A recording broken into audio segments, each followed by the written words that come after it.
Hey there, everybody. Welcome to our review of The Last of Us, Season 1, Episode 2. There's so much that can be said, but visually, this has got to be like one of the coolest episodes of anything I've seen in a long time. It makes pretty much like every other like zombie survival post-apocalyptic world almost feel like small scale. When they like step out into that city, I just like wow. No, it was a really beautiful balance of just these sort of gorgeous sweeping scenes and backgrounds and skies with all these wrecked buildings and then just pure nightmare fuel. I mean, like, thank you very much, HBO. I'm not going to be sleeping tonight. That's tight. I didn't want to sleep anyways. Like, oh my God. There's some genuine horror in this episode. Yeah. There's some good stuff. Admittedly, there's a couple of things I have a little bit of questions about. There's another thing that, we're gonna spark up some discussion here because I got a little No. bit of it, not an issue, but there's a problem, I think, with the pacing very early on here. But before we get into all of Uh-oh. that, go ahead, hit that subscribe button so you guys don't miss any other coverage of The Last of Us that we have moving through all of this season. Absolutely. If you're new here to the channel, I'm Jess. This is Yeah. Matt. Welcome. Hit that subscribe button. Follow us over on Instagram, Matt and Jess TV. We have a lot coming up here at the channel right now. We're covering Criminal Minds, and that's been going on with America's Got Talent. But next month, I mean, it's getting really packed here. We have Snowfall coming up. I mean, there's a lot that is coming up. All right. Can we just make the commenters mad like right away here? Because we I wish might. you wouldn't. Well, But okay, that's all right. Let's go. Just rip the band-aid off. okay. Everybody, hard hats on. Here's Matt's got a beef. here's the thing: is that there's this weird sort of, it's probably just the internet and the internet's just tendency to just blow things way out of proportion. Like, me coming on here 2 minutes into a video and being like, I have a beef will immediately lead into, how dare you hate this sacred source material. So listen, it's a phenomenal episode. I just wish we had more of the actual story and not a 5 minute opening that was basically just explained with Ellie making one comment about how a lot of the cities got blown to smithereens. It's like we didn't need to spend that time. I wish we just got right into the characters who I honestly cared about more. That's it. I said it. I completely disagree. Oh wow. All right. All I right. absolutely love that opening. I loved everything with the scientist and her being swept away and her, someone who had studied this for so many years that when, even the military is kind of like, okay, so what do we do? And she's just like, there's nothing you can do. Let me go home and say goodbye to my family because like it's all got to go. There, I've been working on this so long. I'm telling you, there's no cure. It is just going to be just pure death. So this is the only way to deal with it. And then seemingly we've seen everywhere else that is how they dealt with it. And then we've got Ellie, and it sort of was this really nice sort of back and forth for me where it was kind of like, oh, you have this, scientist that had been studying this forever who had no hope, like no hope. There was no way out of this. And then here's Ellie.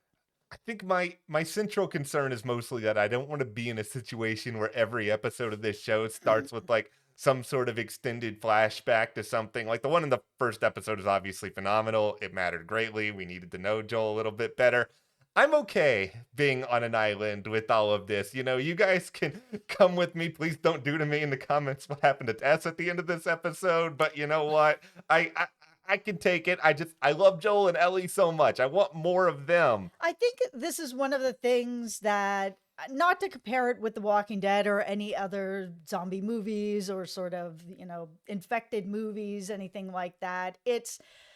This show really is balancing out sort of the hopelessness of the situation, how people are able to continue to live through it, but that there is still sort of this science based sort of going through things. Could there be some sort of a cure? Could Ellie be part of it? Is there something else that could be part of it? That there is still sort of an ongoing group of people that are trying to still find a way through it to stop it from happening. That it, there's groups of people everywhere doing different things. Okay, we've got people who are just like, nah, we got to live through it. Yeah. Let's just border up. But then you do have these fringe groups that are like, no, we're gonna work on something so we all don't have to live like this.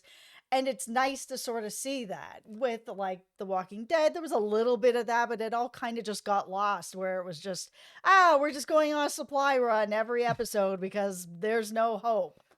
I really like that at first Joel was very much not about this life when it comes to helping Ellie and just really being sort of like I just want my battery and that's it. Because it's like, okay, people are going to be like that when you've gone through what Joel has gone through. Yep. Like, clearly, he doesn't want to open up to Ellie about anything because he's lost Sarah and he doesn't want to sort of bond with anybody else. I think, especially a kid, because he knows what it's like to have that sort of emotional attachment. So it's like that's really weighing on him, but there's like this little bit of growth for him throughout this episode. I'm glad at the end of it he's not just like, Ellie, my friend, I'm desperate to save you, but it's still like he's sort of moving forward.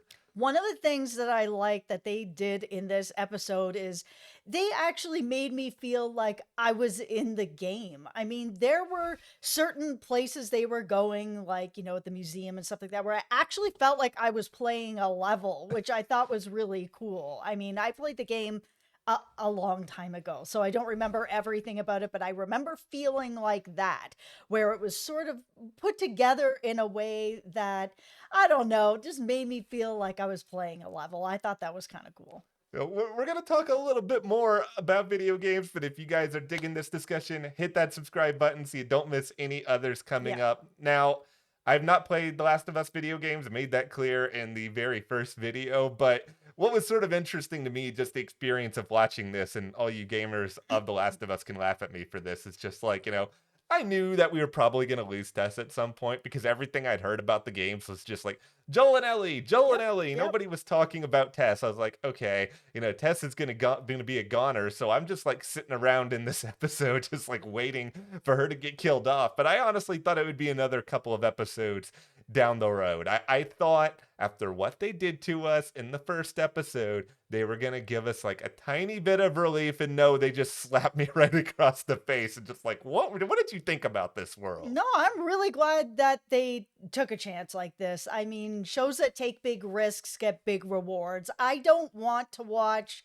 another Walking Dead type show where you don't really have a lot of the main characters getting killed off. And she felt like we all know that it is Joel and Ellie, but at the same time she felt very much like a character that could have been a main character that they could have kept around for a couple more episodes, but they took the risk and they went with it. And oh my goodness, that whole scene with her flicking that lighter, I was like, how interesting would it have been if she just, no matter what she did, even when she was sitting there with that guy and his nightmare fuel happening, that she just never lit it. There was a second I was like, if they take that risk, that will be something else.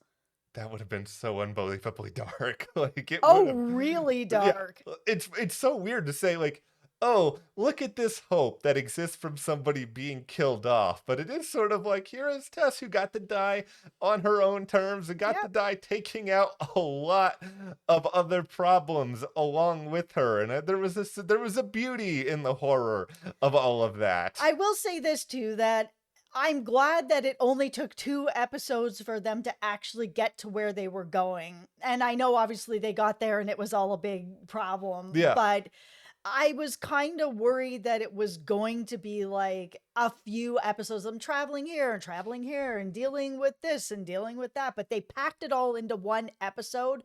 And that for me made the pacing go really fast. Like by the time they were getting to this point where Tess was, doing what she was doing, sacrificing herself, I was like, I think this episode is coming to an end and it feels like it just started. It was my feelings about the beginning aside, it was very, tightly paced, I think, throughout everything with Joel and Ellie. And to sort of use, the video game analogy, you said you felt like that experience of playing a Yeah. game during it. Structurally, I kind of feel a little bit like that because, when you're playing I love Stray, just to reference a cat game that's kind of post-apocalyptic. There you go. I've made a connection between the two. But one of the things in Stray is you get to these sort of save points that sort of represent like, okay, here's an end to sort of this stage and you're moving into something slightly different. And Mhm. it feels like this episode, we really went from one save point to the next where we've sort of hit this next destination. And it's like, okay, where do you go from here? We're gonna see Bill and Frank, and obviously Bill and Frank don't mean that much to me, other than that I saw Nick Offerman in the promo, but to a lot of other people, this may mean a lot.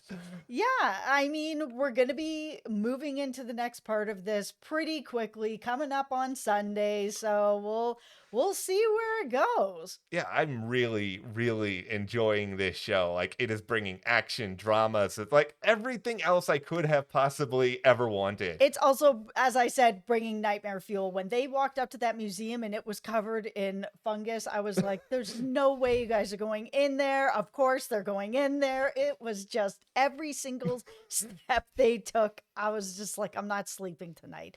Thank you, HBO. Here's how I felt like a dum dum. That moment in this episode where you get like, I call him the big brain one because it's the one that's just got like all the big old, and it's like, ah. I saw that in the trailer.